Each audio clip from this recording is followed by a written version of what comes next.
How are we feeling ahead of this one against a guy like Johnny Walker, and how are you feeling ahead of Saturday? I feel good. I made it through camp relatively uninjured.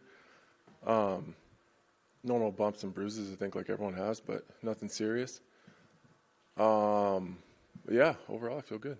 Were you expecting this to be a 5-round fight in a main event? Mm-hmm. So halfway through camp, if you're preparing for 5 rounds, does that give you an advantage? You're like, okay, I can still be preparing this hard, but now I'll get 3 rounds, I'll have extra cardio, and so on and so forth? I mean, I've been preparing for a 5-round fight since, like, February. So it was most of the training camp. We were preparing for 5. It doesn't really make any difference to me either way. Mm-hmm. Like, they say I'm not the main event anymore, but, my media schedule says otherwise. It honestly didn't make any difference to me. The money's the same, the paycheck's the same, the opponent's the same. It's just 2 less rounds. Do you care that you're not the main event? No. I've never asked for a main event. The only time I've ever asked for a title shot, and I asked for an event in Nebraska. Other than that, I've never asked the UFC for anything. Looking at the fight on paper, it looks like, the experienced guy against the young, flashy, hard-hitting guy. Do you view it in that sort of way? And if so, how do you come out on top? Yeah, probably. From the outside, that's probably how it is. He's super athletic. He's explosive. He's creative. Even given some of the results not going his way, he's still relatively fearless when he goes in there. So that makes a dangerous guy to deal with. It's honestly, you just got to not run into anything stupid. That's really what it comes down to, is just being fundamentally sound. You can't really lose focus in there with a guy like that. Mm-hmm. If I navigate the traffic fine, I think I'll be okay. Yeah, you mentioned obviously the explosiveness and stuff like that. Traditionally, those guys tend to lose that as the fight goes on, and you say, okay, I can't walk onto anything stupid. So if you if you're looking at it that way, if you're composed for the first couple of rounds, do you think from then on it's pretty much your fight to lose? Yeah, I think it's pretty cliche, but he's got one way to win, and I can kind of win wherever. The fight is short, it's fine. If it's long, it's fine. If it's on the ground, it's fine. If it stays striking, I don't really care about that either. So,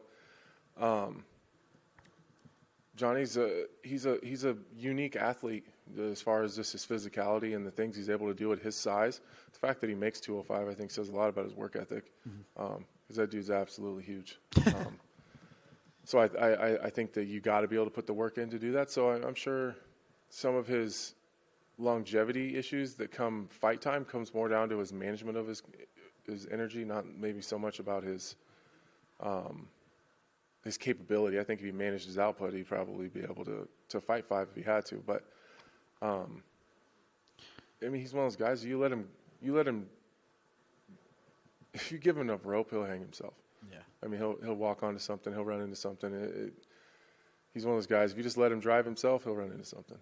He was in here earlier, and he said that he gets the impression you kind of hate him. I'm curious if you do, or if there is any hard feelings, or what's your opinion of him in general? He's fine. He says he's watched some of your shows, and he gets the impression that you're just not a big fan. Did he say I said that? Yeah. Well, he said he gets the vibe off you that you're not really a big fan. And yeah, that sounds like that's his problem. Okay. Just curious, because of your analysis, that you mentioned Johnny Walker's a very big guy. Alex Pereira's moving up. He's traditionally been a very big guy for middleweight. How do you think he does at 205? And would that be a fight that you're interested in down the line? Yeah, I would love that fight. I'm a big fan of Alex. I'm a big kickboxing fan, so I knew who Alex Pereira was before he even came to the MMA side. So I was excited when I seen him get booked at LFA, I believe. I didn't suspect he would be on the regional scene very long, just because of the type of athlete that he is. I think the same problems he would have outside of Israel Adesanya at 185, he's going to have at 205. I'm a huge Israel Adesanya fan. I don't want to ever take anything away from that guy, but if Izzy's blast doubling you and controlling you on the ground, a guy like Rakic or Ankalaev or Blachowicz or myself are going to give you the same problems. Yeah. Last one from me.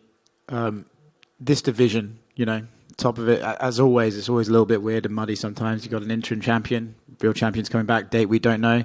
You're ranked number 5.